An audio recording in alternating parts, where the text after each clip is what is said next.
OK. Maintenant, on passe à un concept très important qui est le concept de marché primaire et marché secondaire. Alors, dans les marchés financiers, il y a, et d'ailleurs dans tous les marchés en général, même pas financiers, il y a toujours deux segments de marché. Il y a le marché primaire, c'est-à-dire l'endroit, ça peut être un endroit virtuel, hein, ce n'est pas nécessairement un endroit physique, là, mais la première fois où quelque chose est vendu, c'est le marché primaire. Okay? On appelle ça le marché primaire. Pourquoi on appelle ça le marché primaire? Bien, ça le dit, c'est que la première fois que la chose est vendue, ça engendre des entrées d'argent pour le vendeur initial. Donc, le meilleur exemple pour expliquer ça de façon là, simple, c'est de prendre un constructeur automobile. Donc, prenons par exemple Ford, okay? Donc la compagnie Ford. La compagnie Ford, la compagnie, produit des voitures. Supposons, prenons une voiture, là, elle produit une voiture, ça y est, elle vient de sortir de l'usine. Elle vend la voiture pour la première fois. Ça, c'est une première vente, okay? On va dire un consommateur, quelqu'un comme moi, là, mettons, qui achète une Ford. Et donc là, moi, je donne 20 000 ou 30 000 ou 40 000 à la compagnie Ford. Elle obtient ces fonds-là. Donc, elle vient de lever des fonds, si on veut, dans le marché primaire des voitures. Okay? Ensuite, moi, je conduis ma Ford et 2-3 ans passent et 5 ans passent, puis ça ne me tente plus d'avoir cette voiture-là. Par exemple, je la trouve usagée ou quelque chose. Donc, je la revends comme voiture usagée, on s'entend. Lorsque je vais la revendre, le prix auquel je vais vendre, ça va me revenir à moi, n'est-ce pas? Donc, je vais obtenir ces fonds-là. Mais est-ce que ça donne des entrées d'argent à Ford? Pas du tout. Alors, c'est un peu la même idée dans les marchés financiers. C'est un peu plus complexe, mais c'est un peu la même idée. Il y a toujours deux segments dans tous les marchés financiers. Donc, la première fois qu'une action, par exemple, est vendue, on appelle ça le marché primaire des actions dans ce cas-là. Okay? Donc, on appelle ça le marché primaire des actions. Et il y a le marché secondaire des actions.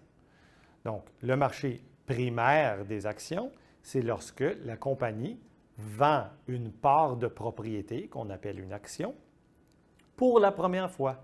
Donc, c'est une nouvelle action, part de propriété. Mettons Microsoft, comme je disais tout à l'heure. Donc, elle vend une part de propriété, OK, dans sa compagnie. Et donc, je l'obtiens. Je l'ai acheté dans le marché primaire. Je suis en train d'envoyer des fonds à Microsoft. Donc, c'est vraiment du financement. Ils obtiennent du financement avec ça. Et pourquoi je fais ça? Moi, j'achète ça. C'est pour obtenir les profits futurs, n'est-ce pas? Ou bien, évidemment, pour la revendre à plus haut prix plus tard. Là, ça se peut aussi. OK? Donc, ça, c'est le marché primaire. Il y existe aussi le marché secondaire. Le marché secondaire, c'est, OK, j'ai acheté, mettons l'action de Microsoft dans le marché primaire. Je l'ai dans mes poches, c'est bon, mais je décide que je ne la veux plus. Je me tourne et je la vends à quelqu'un d'autre. Ça se fait dans le marché secondaire. La bourse, là, dont on entend parler dans les nouvelles tout le temps, c'est le marché secondaire. On parle tout le temps du marché secondaire. C'est-à-dire, c'est un marché de revente.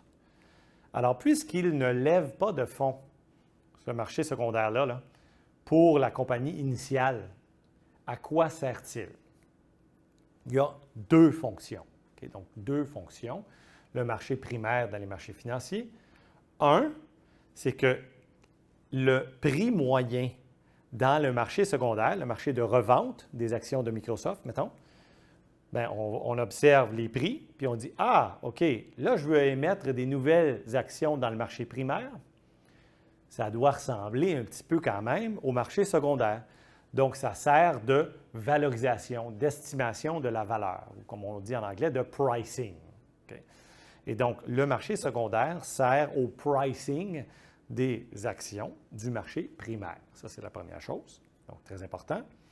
Le deuxième élément, fonction là, du marché secondaire, c'est que ça liquéfie le marché primaire.